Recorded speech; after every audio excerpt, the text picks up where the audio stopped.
சின்னதா ரூம ஒட்டடை அடிச்சா மட்டும் போதாது. முதல்ல இந்த ரூம்ல உள்ள பொருள் எல்லாம் அப்புறப்படுத்தி ஃபுல்லா மாப்பும் போடணும். சரிங்களா? அவ்வளவுதானே. நான் ஒட்டரை அடிச்சிடுறேன், நீ மாப் போட்டுரு. சரி சரி.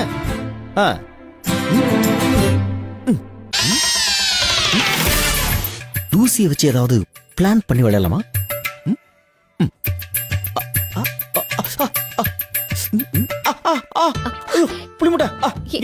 என்னாச்சு? தூசி விழுந்துச்சு பாரு. தூசி தூசி பாரு பாரு பாரு. கையெடுங்க. நான் ஊதுறேன், கையெடுங்க. அப்படிதான் பாரு பாரு. நல்ல கிட்ட வந்து தூசி தெரியுது பாரு. ஏய் ஒடிச்சனா? ஒழுங்கா வேலைய பாருங்க. கண்டுபிடிச்சிட்டியா?